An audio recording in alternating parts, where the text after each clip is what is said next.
Cool.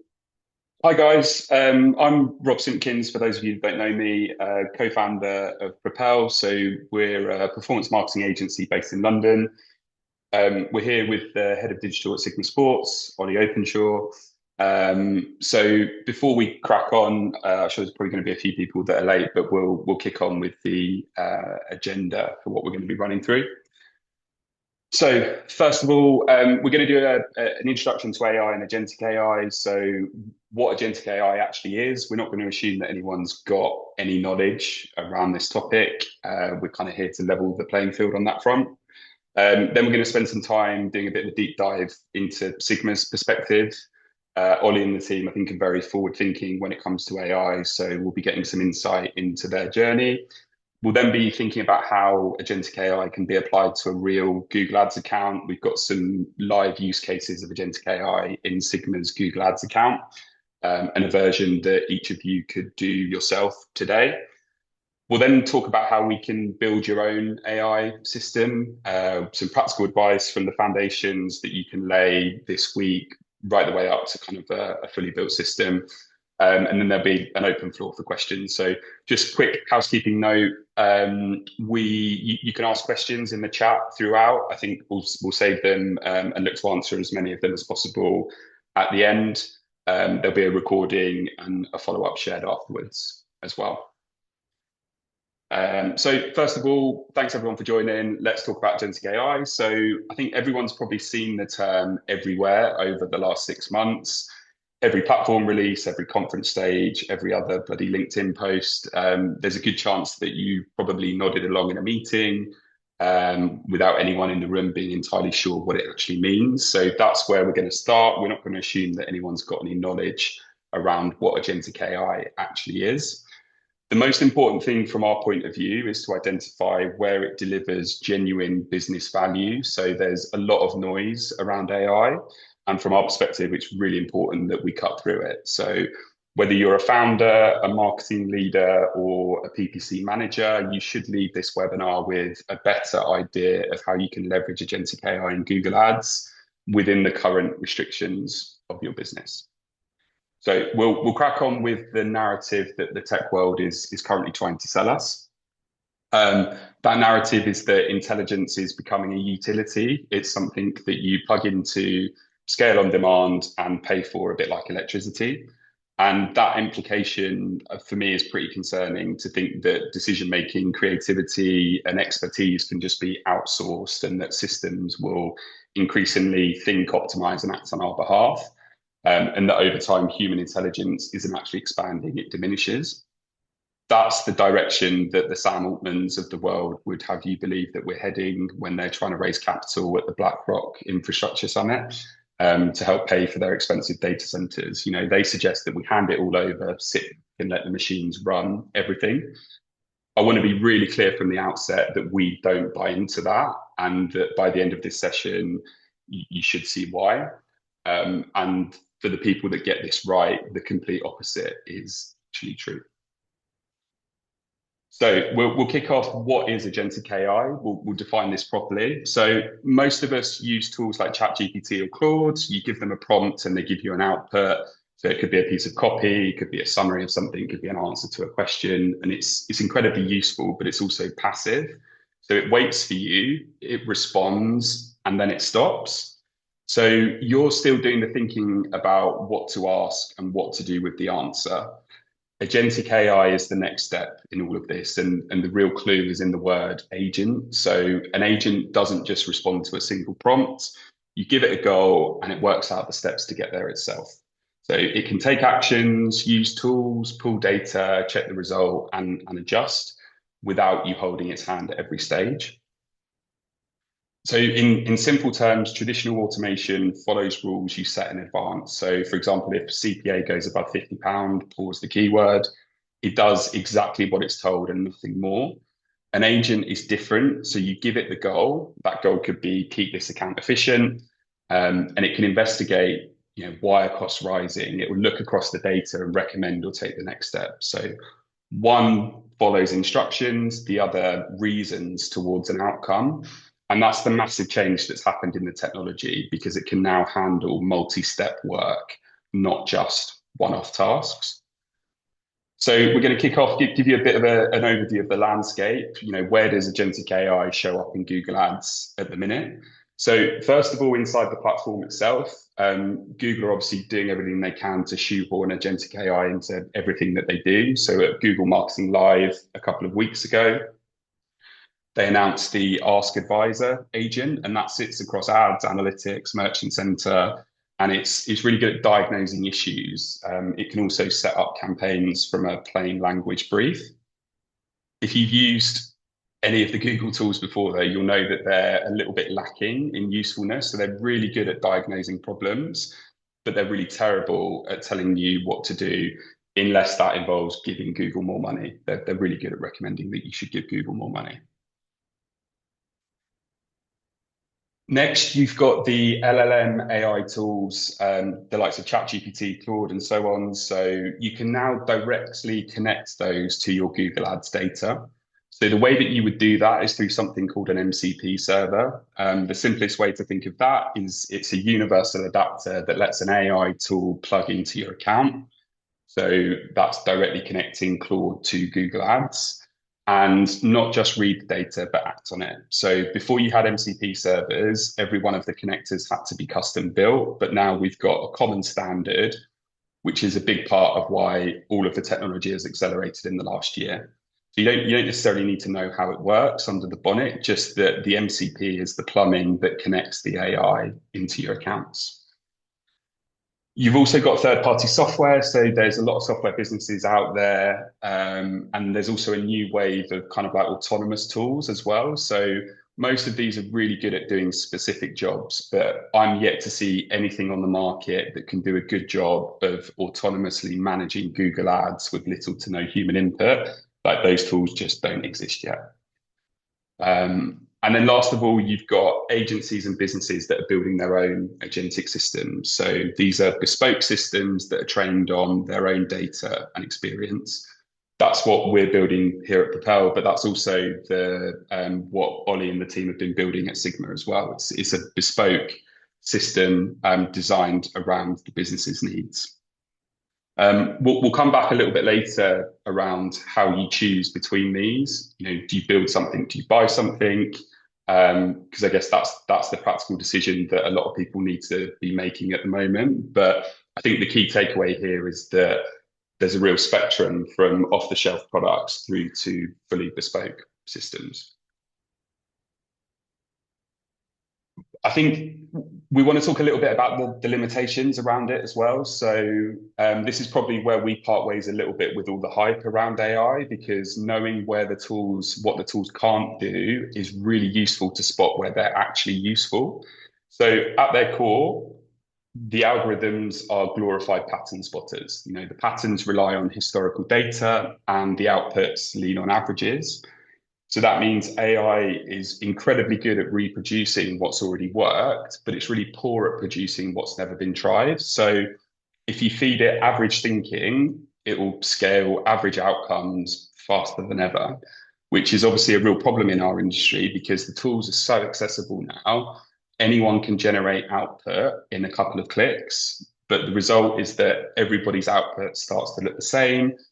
And if everyone has the same automation producing the same average work, where do you find your competitive advantage?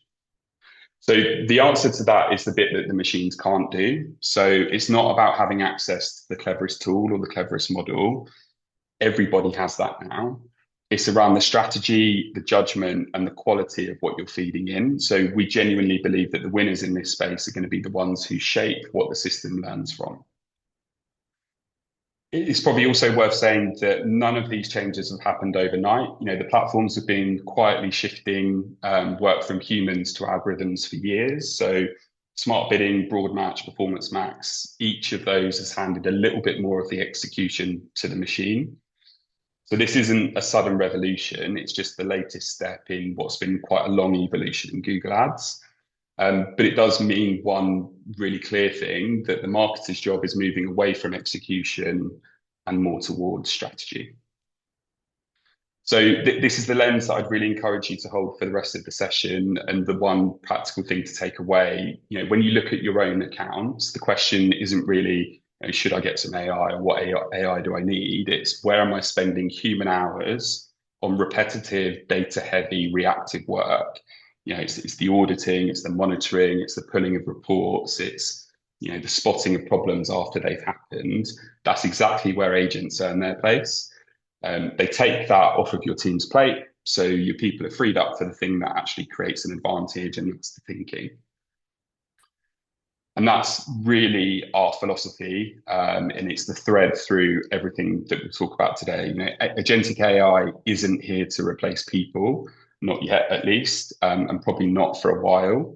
We think it's here to elevate them. So if you do it right, you get much faster diagnosis, better decisions, and stronger results, but only when it's combined with real strategy and human judgment on top. So AI should elevate human thinking, not replace it. And that's kind of the real foundation of it all. So we're going to speak to Ollie now, who's going to show you exactly what this looks like in practice for a retailer, how Sigma have actually put AI to work and the real challenges that they've hit along the way. So I should stop sharing the screen. Um, cool. So for anyone that doesn't know Sigma, Ollie, give us a quick version. Who are you? What does Sigma do? And kind of what's your role? Yeah, so I'm Ollie, head of digital for Sigma Sports. I'm currently leading the digital transformation, including a Shopify re-platform. We're a premium UK, primarily UK-based cycling, triathlon, running retailer. We've got 4 stores plus the website, and we're launching on Miracle Marketplace in summer 2026, as well as a sub-brand called Universal Colours, which is a cycling clothing brand.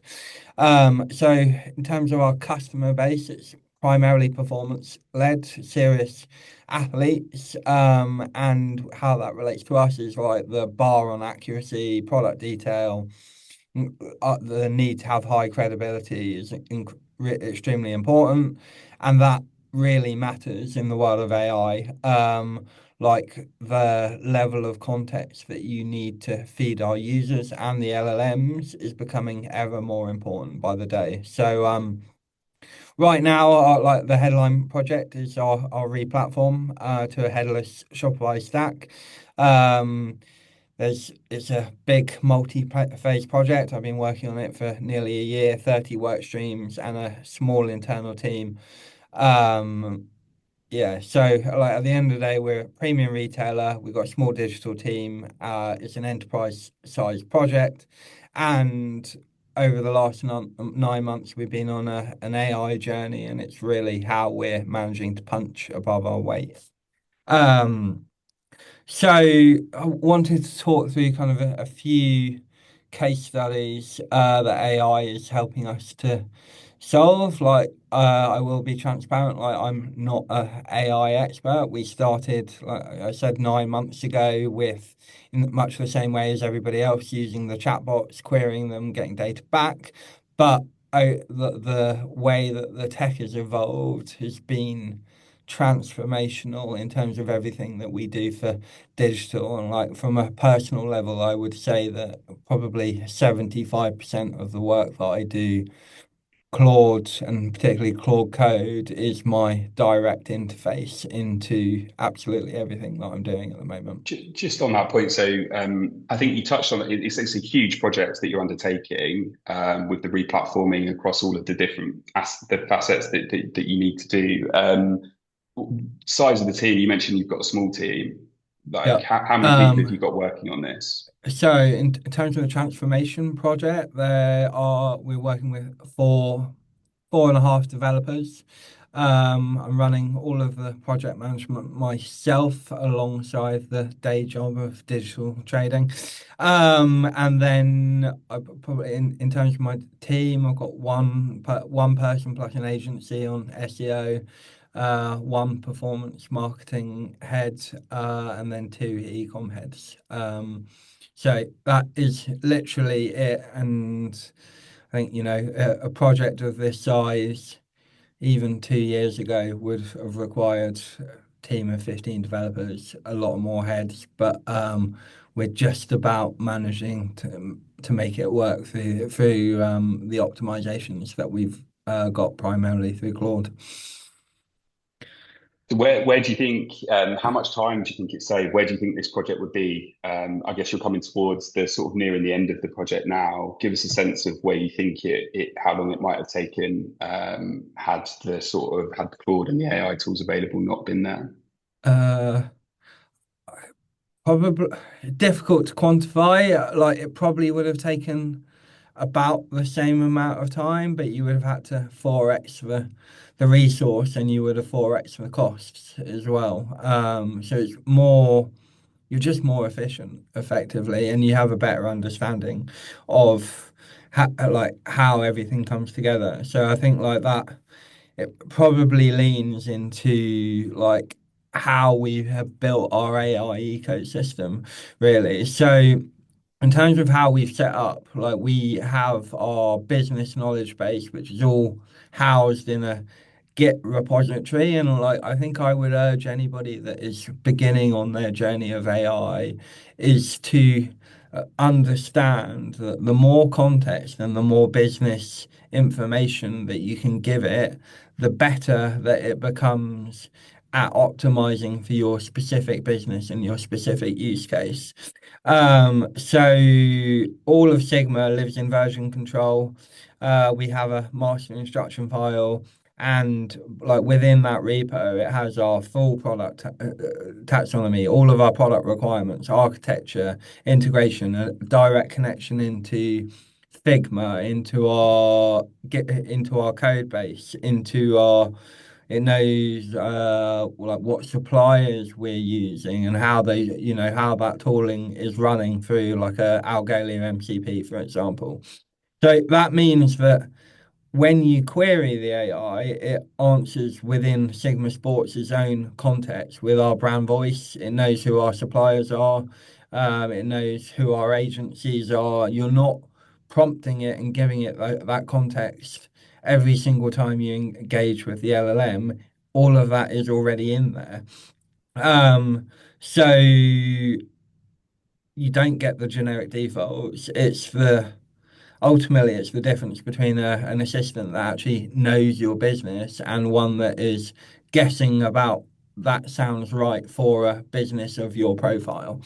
Um, so I think like the specific use case I really wanted to talk through that saved probably hundreds of man hours is we have 50,000 SKUs.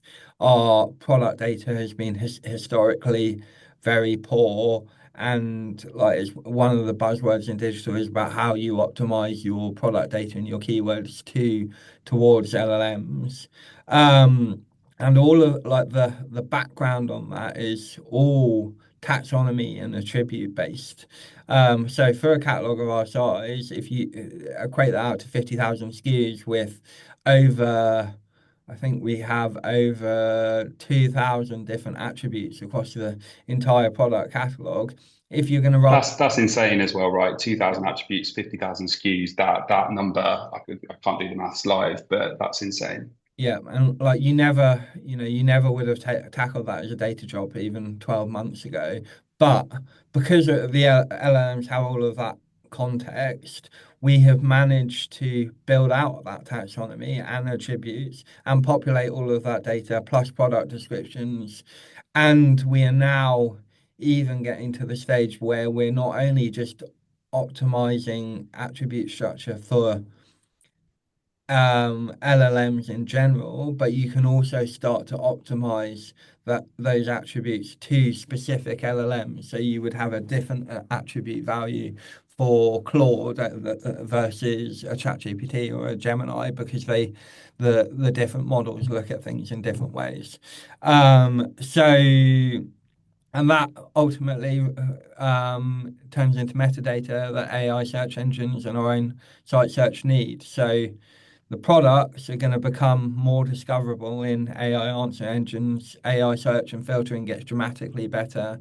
Um, And like that that we're only on the beginning of that journey, and we haven't put anything into live yet. But the theory goes like the better quality of your structured product data is the main buzzword in terms of digital and e-com, in terms of how you're optimizing to the change in the way that users are interacting with buying products. Um, There was, I think, when we were speaking before as well, you spoke about connecting through the Algolia MCP and how that yeah, generated some immediate fixes as well. Like, yeah. what practical gains have you had from implementing that MCP?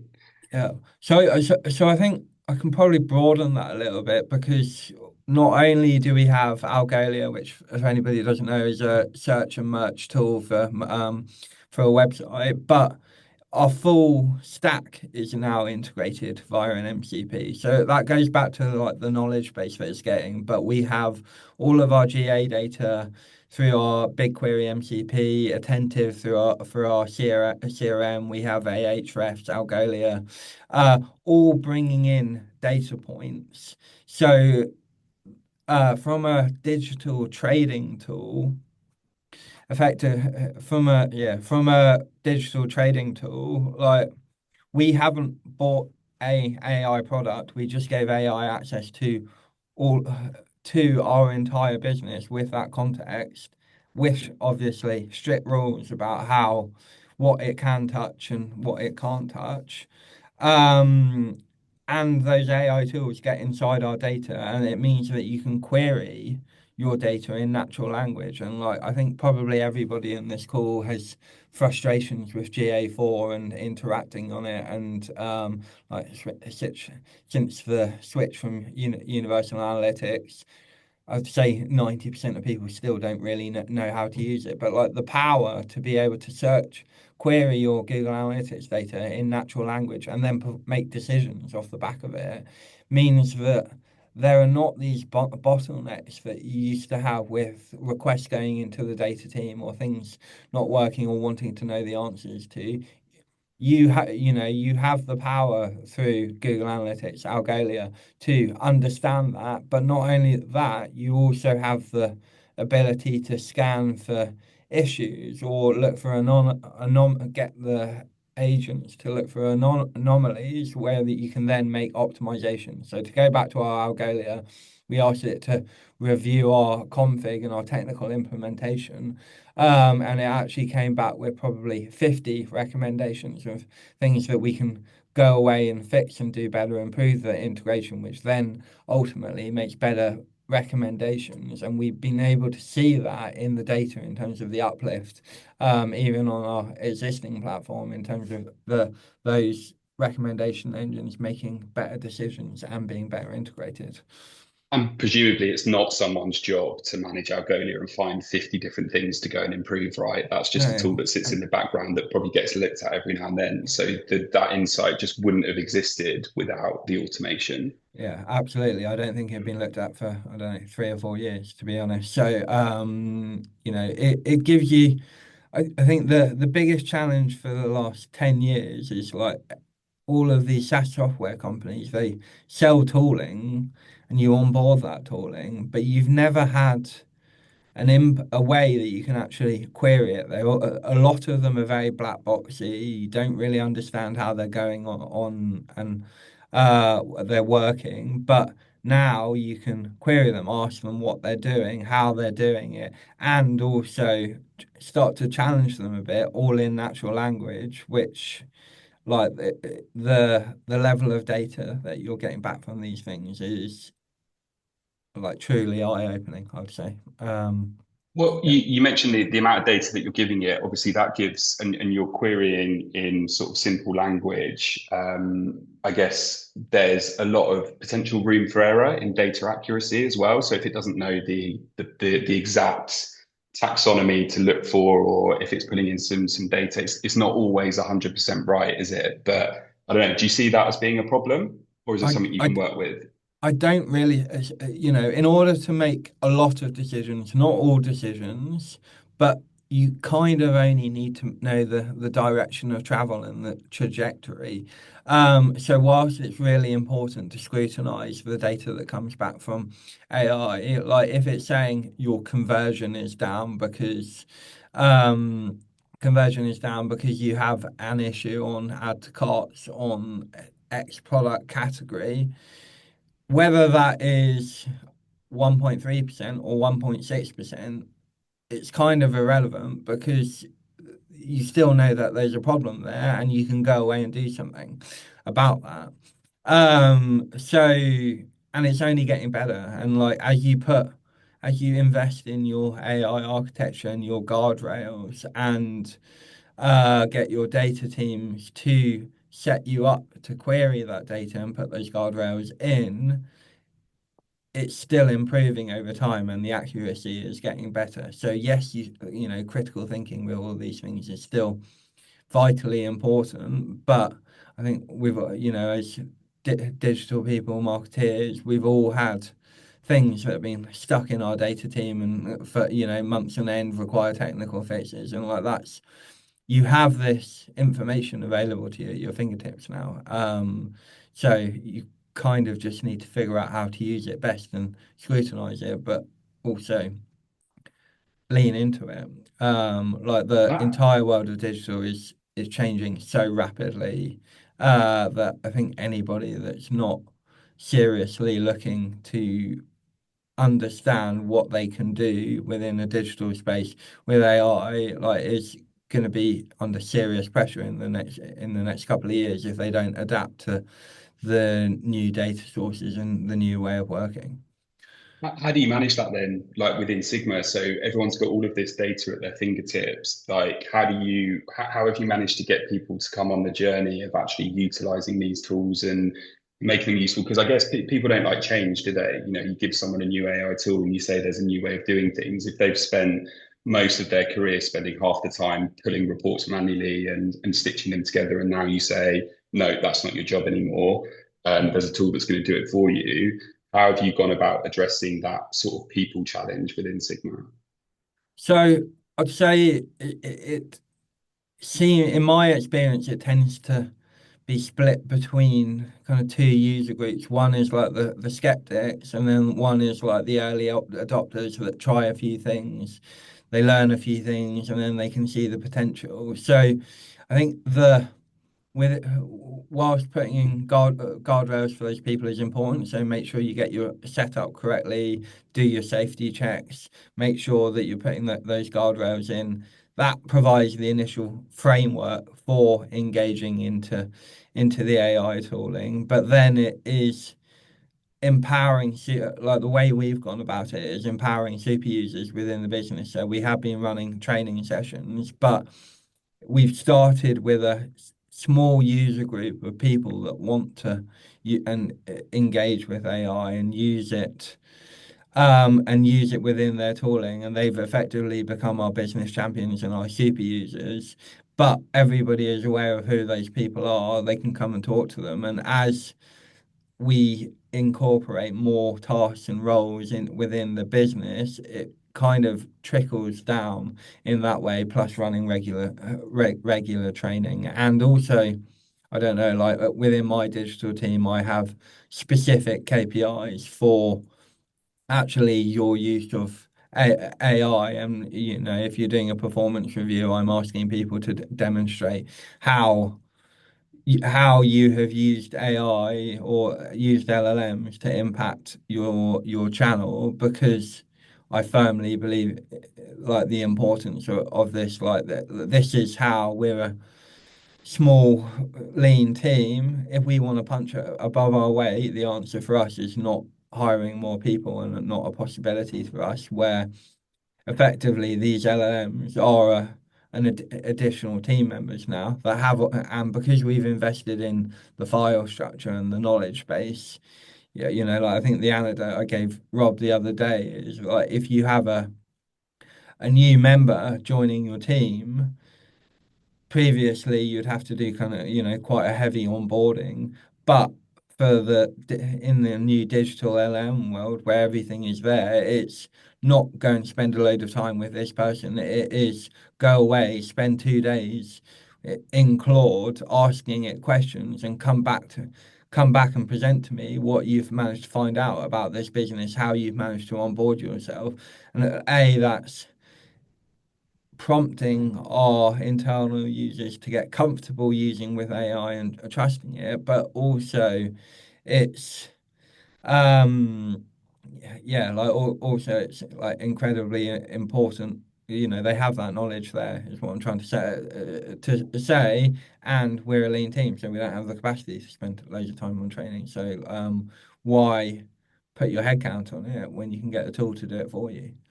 Yeah, makes complete sense. I mean, so if let's say there's someone in the audience that's feeling a bit of pressure to sort of get on the journey with AI, there's been a lot of noise around it. They feel like they really need to start doing something to kind of get on the journey. What's the one piece of advice that you would give them?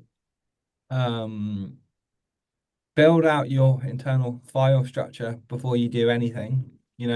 Document absolutely everything that you're doing because I think, like I said earlier, providing it that context and that framework, the output that you get back from it is so much more powerful. So there is an upfront time investment in getting organized, and then take don't try and change the world in a couple of days in terms of doing take a what you believe to be a manageable small project that you can get insights from and learn as you go. And it's but I started with writing the taxonomy for the new website, which that a taxonomy is, even with a retailer our size, it's only 350 values, 4 levels. But it was by querying that data structure and building it out and looking for gaps in our product catalog and improving the way that that's put together. That was a really interesting and kind of sandbox tasks that you could use to optimize it, which then downstream to going broader to looking at attributes, for example, and then coming into looking at your like off the back of that, looking at your schema markup and and product title and attributes and stuff. And like that, we started 9 months ago, we started in the chatbot and then we migrated over to Claude Code, or like co-work is almost just as good if you're less technical at this point in time. And then now we're at the level where we're using a combination of all of those things, plus utilizing the Claude API to do very specific tasks because again, you can improve your accuracy if you put the guardrails in by querying the API even better than you can do within the code model. So I guess the point that you're making there is that there's like a real journey that you guys have been on, and if you're not on the journey yet, the starting point should be build out the knowledge base, build out that repository, give the LLM access to it, and start using it. Yeah, Um, absolutely. Cool. All right, wicked. All right, thanks very much, Ollie. Really appreciate the insight there. I mean, Ollie and I, we met, what was it, a few months ago, I think, and the brief that Ollie gave to me as the client to agency was go and build some cool shit with AI. So I guess that's kind of what we're going to talk about now. We're going to talk through some sort of real use cases of where we've used AI within the Sigma Google Ads account. So I'm just going to bring my screen back up again. Um, Cool. So what we're going to do is we're going to take the Sigma account and we're going to show you exactly what we've done with AI to generate gains immediately. So really what we want to be able to do is we want to be able to show you the version of each use case that you could go and do yourself this week with the tools that you've already got as well. So uh, as Ollie just gave some context there into the business challenge at Sigma, they've got a really lean team. They've been through a massive replatforming project, which has kind of eaten everyone's brain space. And it's a business that's a lot more complicated than it looks from the outside. So Sigma have got a huge inventory. They've got lots of campaigns, and the scale at which they're operating like no team, regardless of how good they are, can keep eyes on every product, every campaign, every day. So in retail, the performance hinges on a handful of variables that never really sit still. So you've got the demand, the price, the availability, and the margin. And those four things literally move daily across thousands of products. So the product that was really worth pushing hard last week might be the wrong place to spend today because I don't know, a competitor dropped their price or the stock's running low or maybe the margin's been squeezed. So the really good news from our perspective as an agency working with Sigma is that they've got all of the data. You know, they invested in a proper data warehousing strategy a while ago. Most of it lives in BigQuery, which makes our lives a lot easier. Um, but the problem was never really about the data. It was about having the tools and the expertise and the time to turn that data into useful insight, because that's the thing that drives genuine business performance. So that gives you a bit of a shape of the challenge, the scale, the variables that we're working with, and the fact that we had really good data, but no real fast way to act upon it. So before I show you the use cases, I want to draw a distinction that I think is probably the most useful thing that you can take away from today, because there's two levels that you can attack this problem from. One of them is available to you right now, today, with no build whatsoever. That's the standard approach as we've labeled it here. So take an LLM that you've already got. Most people will have access to a version of Claude or ChatGPT, whatever it might be, and just get your data in front of it. You know, the simplest version of this, like it's embarrassingly simple. You export a CSV from Google Ads and drop it in the chat and start asking some questions. When I tried doing this, when we first started using ChatGPT, even 6 months ago, the results were pretty average. And that can be quite off-putting if you upload something into an LLM and the results it gives you are pretty poor. But the newer models have come such a long way, and Claude can do a pretty amazing job of analyzing large CSV files from Google Ads now. So you want to be uploading those CSV files and asking questions like, where am I wasting spend? You know, which products have got the worst ROI? That kind of thing. The slightly more advanced version would be connecting an MCP server. So, you know, we spoke at the beginning about MCP being the universal adapter, so that the LLM can query your Google Ads account or your data warehouse directly without any data exports being needed. Either way, you're getting analysis in minutes that used to take days of spreadsheet work. And anyone in the audience can do this. And if you're not quite ready to take the leap into agentic AI systems, this is the perfect starting point. So the next evolution past the standard practice, and this is where everything's heading, is to build an agentic system. So that's kind of the journey that we're going on as an agency and the journey that we're going on with Sigma. And the difference is everything that we've covered in section one. So a standard setup answers the questions that you ask and then it stops, whereas an agentic system is fully wired into your data like permanently. It works through multi-step jobs on its own. It takes actions, watches the results, and learns from them. So that's the difference between an analyst that you brief every morning and one who's already been through the account before you've even started work. And I can promise you that the agent will churn through a lot more work in that time than your analyst ever could. So for the three use cases that I'm about to show, I'll give you both versions. So what you can do today using a standard approach with the tools that you've got available, and then what it looks like when you kind of build out the full thing. So the first one is a campaign audit tool. So the point of this is to find the problems and opportunities that are hiding within a big account. So this is the stuff that nobody has time to really dig for. Using a standard approach, you export your campaign, your search term, your quality score, your product, as many reports as you can get out of Google Ads, give it to the LLM and ask it to audit it, upload it to Claude and ask it to audit the account. Just by giving it that data and doing some basic prompts, you can find out areas where you've wasted spend, maybe where you're competing with each other, opportunity to improve ad copy, all of those things. Or with the Google Ads MCP connected, you could skip the exports and just ask questions directly.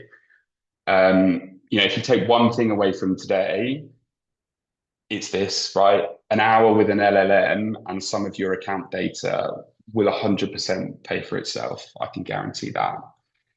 If you want to take it to the next step and start thinking about an agentic system, so we've built an agent that runs audits in less than 10 minutes.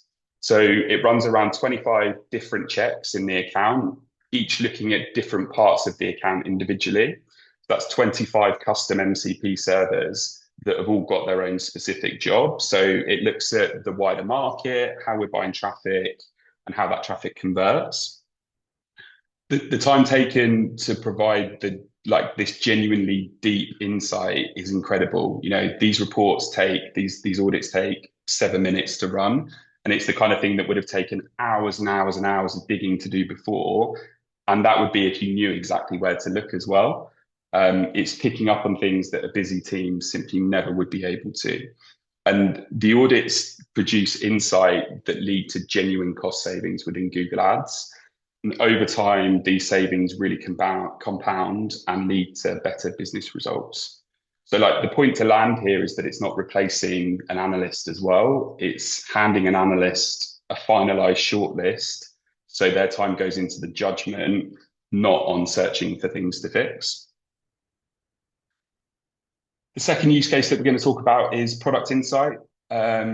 So the question that we're really trying to ask here is, across thousands of products, where should we spend more and where should we spend less today?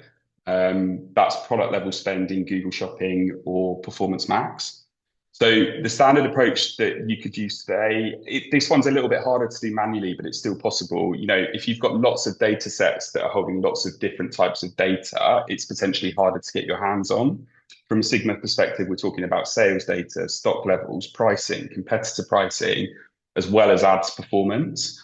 But even if you just have a simplified version of that, it can work. So export your product level performance data from Google Ads alongside a sales report, give it to an LLM and ask it to find mismatches. So that could be products that are selling well that you're barely spending on, or maybe it's products that are eating up your budget that aren't selling well. You won't get the full picture, but you'll definitely find some savings.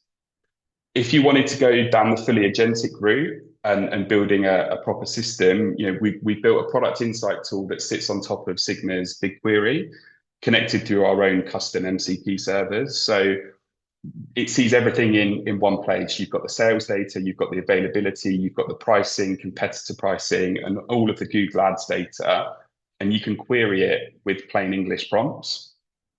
So an example of one that we used last week, give me the top 10 products where we're spending less than £5 a day on Google Shopping, but they're top sellers for Sigma as a business.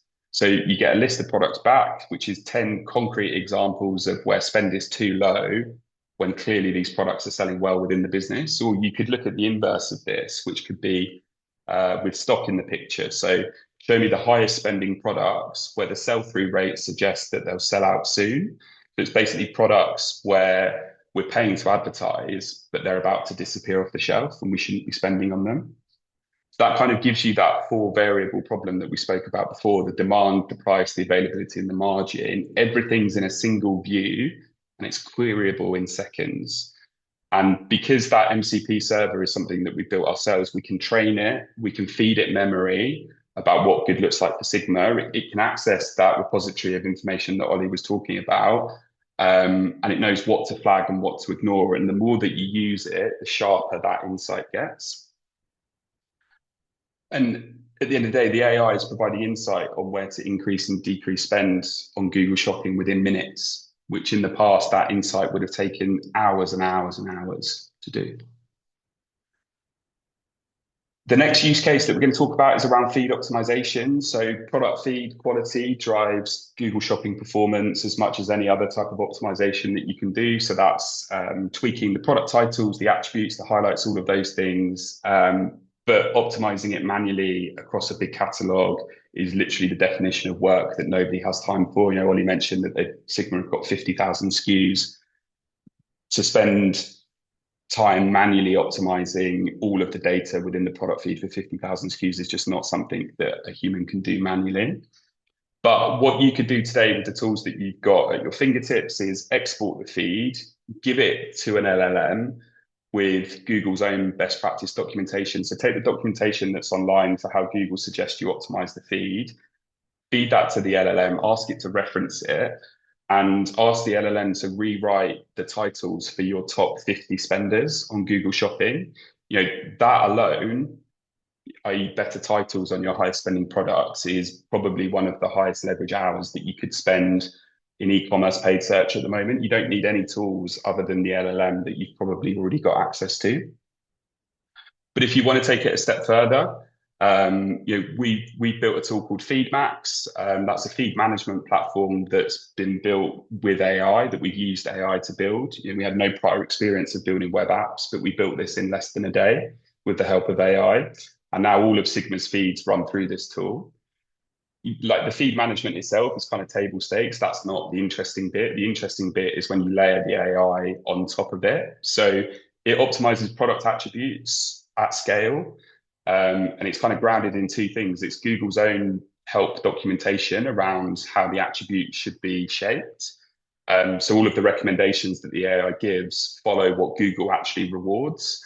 But it also looks at the live performance data from within the Google Ads account. So it's always prioritizing the highest spending products because that's where the improvements are going to matter the most. So to give some real examples, we pointed it at some high spending helmets within the account, asked it to optimize the titles, and it picked up on the fact that we didn't have colors or the safety standard within the title. We've also run some tests on trainers where we were trying to optimize it around London Marathon search terms, and it can just power through the whole product set automatically. But the really clever bit is the agentic loop that we've got in place, whereby once a recommendation has been approved in the tool, it applies the change and it compares it to products where there's been no change, and then reports back on the impact of the change.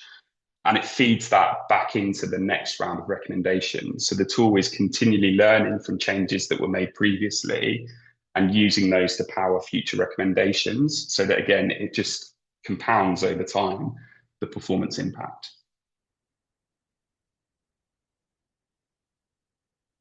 So that's 3 live use cases of how we've used AI and agentic AI within the Sigma Sports Google Ads account. We've spoken about auditing, product insight, feed optimization.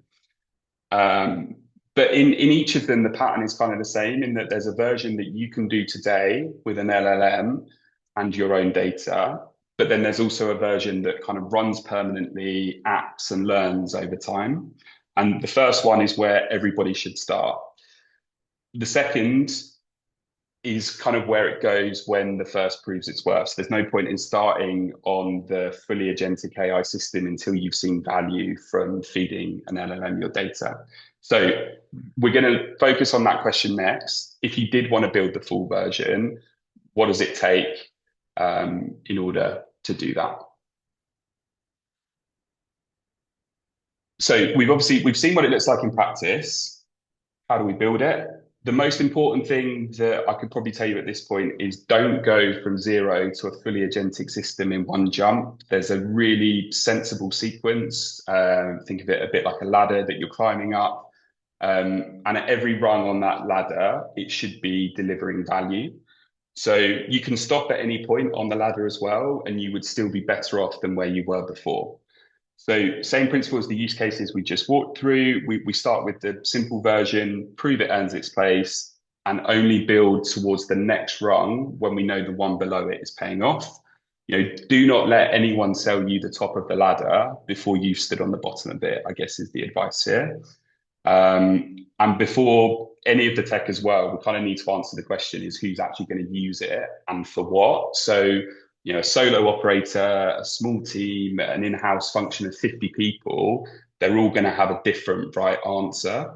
And the endpoint that's perfect for one is overkill for the other. So kind of hold that in mind as we go through the different rungs. So the first rung, and this kind of harks back a lot to what Ollie said is the most logical starting point, is around building the foundations, building the context before the tools. So, that's the really unglamorous truth, that the quality of any AI system is set by what you feed it. It's not about how clever the model is, it's the context that you give it. And there's two foundations that we really need to get right first before you touch a single tool. So the first is the knowledge base. So this is documenting your business in a form an AI can read. What you do, who your clients or products are, the tone of voice, the business logic, the rules you operate by. Ollie described this really clearly previously. It's a central repository written in plain markdown where the AI can ingest everything through. And then the second is the data warehouse as well. And again, you heard that from the Sigma use cases, that the tools only worked because the data was clean and sitting in one place in BigQuery. That's not a coincidence. That's a prerequisite to be able to make the AI work. If you've got data scattered across spreadsheets and platforms and people's heads, no AI is going to paper over that. You genuinely cannot shortcut that bit. You have to fix the foundations first. And that's why this rung on the ladder matters the most, because it's where most AI initiatives will go wrong. You jump to the shiny tool that you think is going to solve all your problems without, and you've skipped the exercise underneath it. You have to do that data foundation bit at the beginning. That's the highest leverage work that you'll do on the journey. The second rung is looking at the tools that you've already got and putting them to work. So, start with the most simple thing. You use an LLM and your own data, export your account data into Claude or ChatGPT or whatever it is that you use, and ask it to do an audit. Drop your feed in there and get it to rewrite the product titles of your top 50 products. That doesn't require you to build anything. It doesn't require any budget, but there's immediate value there. And the level up from that is the pre-built MCP connectors. So we spoke about this previously. It's the MCPs are the kind of universal adapters that enable an LLM to talk directly to your Google Ads account. Google have got an official connector. There's an official Google Ads MCP, and there's a real fast-growing ecosystem of different MCP servers out there as well. They let you plug the LLM straight into the account without writing any code. And it just skips the whole exporting of data. So you can just start asking the LLM questions of your data in real time. And you can kind of make that persistent as well. So things like Claude projects, custom GPTs, they let you load your knowledge base in so that the AI keeps the business context every time you talk to it. I think we made a real big point of that business context is super important if you want to get useful results out the back of the LLM. And for someone that's working on their own, an individual PPC manager working in-house or a small team, that combination might be all that you need from AI for now. But I guess the sort of top rung on the ladder is the fully agentic system. I think the point to make here is that in order to get there, you really need developer input. If you've not got developers working on this, it's probably not something that you're going to be able to build on your own, because this is where you kind of need something that's a bit more customized. So the trigger for deciding whether you need this or not is, I guess, when you've really seen value from the rungs underneath it, where you've really started to see value from the LLMs, where you're feeding the data regularly, and you need it to do something a little bit more customizable, or the pre-built connectors just aren't doing what you need them to do. And this is the part that people maybe are most unsure about. So I'm going to be specific here about what developers actually add, because it's not just building the same thing but bespoke. They're kind of adding more to the mix in this. So from a custom built MCP perspective, the pre-built connectors are really generic by design. So a custom MCP would encode your data model and your business logic, like the Sigma Product Insights MCP that joins all the different data sets together and carries the trainable memory about what good looks like. That's not something that you can buy off the shelf. The guardrails, so scoping what the agent can and can't touch, read only versus write access, adding approval steps in, permissions, audit trails, that kind of thing. Again, that's a developer's job. Then there's the credit and the token economics. So at scale, every query that you write costs money. So the engineering choices that lay underneath it around the caching, choosing the right model for the job, the prompt design, the batching of work, again, that burns through your budget, and that's a developer's job to optimize that. And then there's the orchestration and reliability. So the kind of the scheduling, the error handling, the checking the quality of what the system produces, the really unglamorous engineering work, the thing that separates, a demo that works once from a production system that you can actually depend on every morning. So a reassuring point around resourcing though, like this doesn't require a big team. Ollie's already spoken to the fact that they've got a relatively small developer team over at Sigma. The tooling that we've built has been built by a small group that knows the ad platforms inside out, and that matters a lot more than headcount. Having developers that understand the domain, people who know the engineering and what actually moves the needle in a Google Ads account, that's worth far more than a massive team that only knows one half of it. And then I think one of the final things is around the people as well. So, the technology only does half the job. The other half is getting your team to actually use it. And that's probably one of the most common reasons that AI projects fail. It's the tech, it's not the tech, it's the people using it.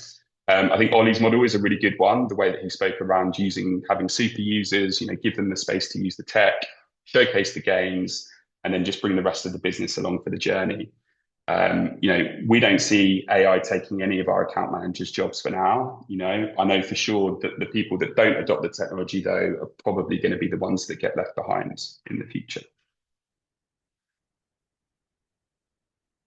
So we've kind of been through that. That's the ladder. That's the journey that you can go on. It kind of starts with the foundations and the knowledge base and your data warehouse. Then there's the off-the-shelf tools that you've already got. There's the chat GPTs and the Claudes that you've already got access to.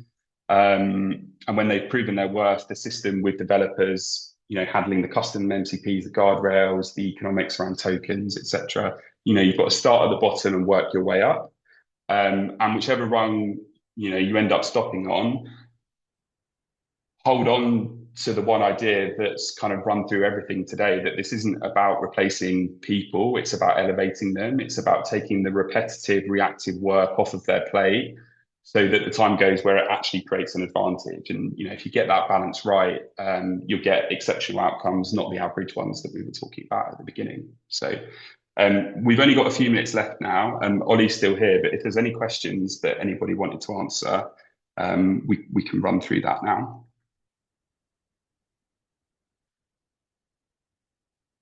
Cool. Ollie, can you see that question from Peter around, that was actually from right at the beginning. So how do you handle context window limitation versus providing all context? Can you pull up the Q&A? Have you got that there? Yep, just pulled it up.